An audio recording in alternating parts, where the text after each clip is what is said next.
The next segment is on neurosensory conditions. We're going to start looking at hydrocephalus. But as we start to talk about hydrocephalus, I think we should review a little bit of anatomy. So in your brain, there are 4 lakes. So if you look at it, there's a lateral ventricle in each hemisphere. So you've got 2 lateral ventricles, a 3rd ventricle, and then a 4th ventricle. And these are all connected by passageways, by canals, foramens, by what? It's a whole waterworks system in the brain. Cerebrospinal fluid is made in the lateral ventricles, circulates through those, through the 3rd ventricle, through the aqueduct of Sylvius down into the 4th ventricle, and then by a whole series of foramens and all. Then it bathes the spinal column and the brain, and eventually gets reabsorbed up in the arachnoid granules or villi in children. So that's your basic circulatory system. Now sometimes the aqueduct of Sylvius right here is blocked. And when this is blocked or narrowed, it creates a backup of cerebrospinal fluid. This is a very common cause of hydrocephalus. And you can see in this picture what happens.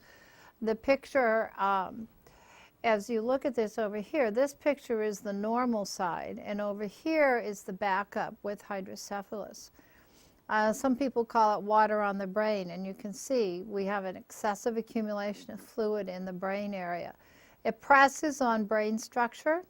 You can see the fontanelle here that is bulging, and there will be brain damage to this child. Whatever areas are pushed on, so the child might be retarded, the child might have, if it's a motor cortex, the child may have difficulty walking. But this is hydrocephalus. Now, one of the things that's done to treat hydrocephalus is to actually remove the fluid from the brain. So a very common one is the VP shunt, the ventriculoperitoneal shunt, where they put a shunt in the brain and the lateral ventricle. It tunnels under the skin. You can actually see it just under the skin, and then goes back into the system and ends up down in the peritoneal cavity. Notice there's a little extra stuff here. That's so that the child can grow. And this is a VP shunt. If it's put in soon enough, the child may do reasonably well. Sometimes they go into the vascular system, as you see in the other picture. Instead of draining into the peritoneal cavity, they drain into the vascular system. The care of the child who has had a shunt, a VP shunt, there's one aspect that we probably want to address, and that is the fact that you don't want to immediately sit them upright. You might think you should because that will help to drain it, but you don't want to drain it too rapidly. If it drains too rapidly, the worry is that it could cause a cerebral hemorrhage. And as you assess children at baby visits, for instance, we measure head circumference every visit. If the head circumference is out of proportion, this might be a sign of hydrocephalus. You also look at the fontanelles, because bulging fontanelles can be a sign of hydrocephalus as well. Another type of defect in the neurological system is a meningocele or a meningomyelocele. And you can see in the picture this little bulge at the bottom of the baby's back. This picture shows us the difference between the meningocele and the meningomyelocele. In the meningocele, simply the meninges have protruded from a defect in the spine. In the meningomyelocele, you see the spinal cord out there as well. Now clearly the meningomyelocele is going to be a much more serious problem. If the child is born with a meningocele or meningomyelocele, the first part of nursing care is don't break the sac. So the child would be placed prone, and either sterile saline soaks or a drip would be over that to keep that from drying out and breaking. Because remember, if that sac breaks and cerebrospinal fluid leaks out, organisms get in and you set the child up for meningitis. Surgery will be done for these children. Most of the time, if they have a meningomyelocele, most of the children probably end up with a paraplegia and bowel and bladder incontinence. Now, there may be occasional children that do not, but that's a pretty common sequence of events when there is a meningomyelocele. Another neurological problem I want us to look at is Reye's syndrome. The cause of Reye's syndrome is really unknown. What we do know is that when children have viral infections and they take aspirin, this is when Reye's syndrome occurs. So while we don't fully understand what causes it, we have noted that association, so therefore we don't give children aspirin. If children have fevers, we now give them acetaminophen, baby Tylenol. We don't give them aspirin. If a child does develop Reye's syndrome, what they have is swelling of the brain, swelling of the liver. And since we don't know the exact cause of it, it's really symptomatic treatment only. It's life-threatening. We would treat them for increased intracranial pressure and for liver damage. But the better way is to prevent it. So that's why I don't give kids aspirin anymore. Now, I also want us to take a look at seizures. There are many causes of seizures. So seizures can be anything from meningitis and encephalitis to Reye's syndrome that we just talked about, head injuries, epilepsy or idiopathic epilepsy, which means they have seizures. We don't know why. We can look at various types of classifications of seizures. Grand mal seizures are perhaps more accurately described as major motor seizures. Petit mal seizures are also described as absent seizures. And there are a number of other types of seizures. Febrile seizures are relatively common in children. Some people will get partial seizures where only one arm or leg or one side of the body may seize, not the entire body as you see in a grand mal seizure. And what I think is perhaps the scariest of all is status epilepticus, which is one seizure right after the other. Now, in people with seizures, adults as well as children, you want to protect from injury. So that means if they're having a seizure, you might want to loosen anything tight around their airway. So you could loosen anything that might be tight around their airway. Remove things from their area so that they aren't going to break their arms and legs as they're seizing. So move them if they are right next to a heat source, a radiator or something. You might move them away from that, but that's about the only time you move them anywhere.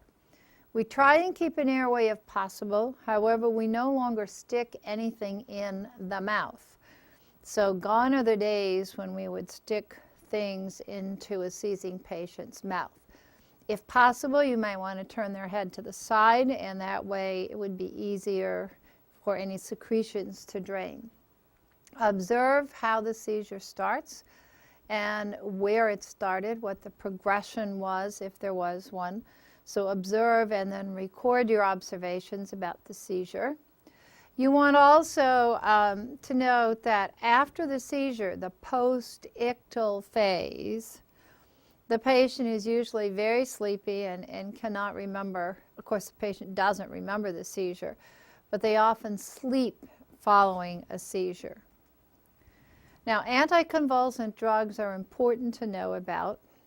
These are a major group of these are the hydantoins, the dilantin family. Dilantin is phenytoin. The levels of dilantin are monitored. The therapeutic level is somewhere between 10 and 20 micrograms per milliliter. I think you should know the side effects of the anti-seizure drugs, particularly of dilantin. So the hyperplasia of the gums or overgrowth of the gums. The fact that it can lower blood counts. So the patient needs to have CBCs and kidney and liver function tests because dilantin can affect all of these. You need to teach the patient or their family that alcohol reduces the effectiveness of Dilantin. Therefore, if it's an adult, they shouldn't drink alcohol. If it's a child, you should make sure they don't get alcohol-containing cough syrups, or that they don't get elixirs, because these are alcohol-containing products. Other drugs used to treat seizures: the benzodiazepine family, diazepam, which is Valium, carbamazepine, which is Tegretol. Now, Tegretol is used to treat seizures. It's also used to treat neuropathies of various types. Barbiturates, the phenobarbital family of drugs. All of these drugs are central nervous system depressant drugs. So one could expect CNS depression in patients taking these drugs. I think you should know the side effects of these drugs. They could well show up on the exam. Now I want us to address cerebral palsy. For many years we have said that cerebral palsy was caused by hypoxia sometime before, during, or after birth. And this has been the traditional wisdom. There is some discussion now that cerebral palsy may in fact be related to infections that the neonate develops. It will be interesting to see what the research leads us to on that. The symptoms of CP, or cerebral palsy, can be extremely major or relatively minor. Most people have some type of spasticity. Some folks have athetosis. Athetosis is a constant writhing kind of motion, so the person is constantly writhing or moving. They do this all the time except when they're asleep. Troubles with gait, tremors, rigidity, speech difficulties. Most people with cerebral palsy have some type of speech problem. They may or may not be mentally retarded. Some are extremely brilliant, and some have profound mental retardation. But the problems are many. The care that's needed involves therapists of all types: speech therapists, occupational therapists, physical therapists, as well as nursing care. If you take a look at this picture, the picture on the left shows scissoring, a scissor gait.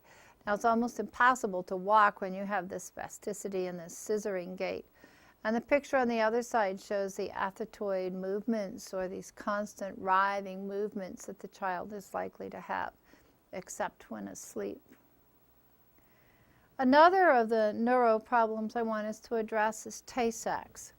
Tay-Sachs is a degenerative brain disease caused by the absence of hexosaminidase A, which is an enzyme. This is most commonly seen in people of Eastern European Jewish ancestry. It is transmitted as a recessive gene, and that's transmitted the same way as what we talked about with sickle cell, and that's in the blood disorders if you want to review how autosomal recessive diseases are transmitted. Another interesting sign on examination is this cherry red spot on the back of the eye, on the macula, and that's rather distinctive for Tay-Sachs disease. There is no cure, and it's supportive care only. These children may develop normally, possibly as long as 6 months, and then it's really a backward course. They're apt to become blind and deaf. If they could sit up, they lose that ability. They will ultimately lose their ability to swallow and may have to be fed with feeding tubes if that's the family's wish. But there is absolutely no cure for this, and the outcome will ultimately be death within a few years at most. Another neuro or neurosensory concern for us is conjunctivitis, or pink eye. Extremely contagious, very common among school-aged children.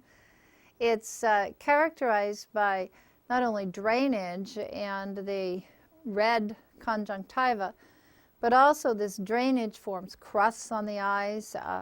Oftentimes they have to wash the face, wash the eyes before they can open them. The crusts will be so sticky in the morning. that they need to wash their face before they can open their eyes. As I said, it's extremely contagious. If this was a school nurse question that came up on the test and you suspected the child had pink eye, the child should be sent home with instructions to go to the physician. They'll get antibiotic eye drops or ointment depending on the age of the child. And once it's cleared up, then they can come back to school. We need to teach good hand washing techniques to children, which is a challenge. But that's a good way to prevent the spread of conjunctivitis or pink eye. Otitis media, middle ear infection, extremely common among children, particularly young children. In infants and toddlers, they can't tell you, my ear hurts. You look for things like pulling at the ear, shaking of the head. They frequently have fevers, but not always. Frequently, it follows an upper respiratory infection, but not always. The treatment is often antibiotics, something like amoxicillin, and then maybe a decongestant to reduce the amount of fluid in the middle ear. If the child has 5 or 6 or more ear infections in the course of a year, they might decide to do a myringotomy and insert tubes. A myringotomy is making a little hole in the eardrum, and then they put little tiny tubes in there to drain the fluid out. Now these tubes will eventually fall out. This is not an emergency, it's a normal course of events. So if you had a question about a child who had tubes in their ears for some months and they fell out, this is a normal occurrence. It's not an emergency. Remember that when they have tubes in their ears, you need to protect it when they're hair washing and bathing and so forth, so that water does not go into the ears through the tubes. So that you can put little wax plugs in the ears at hair washing and bathing time.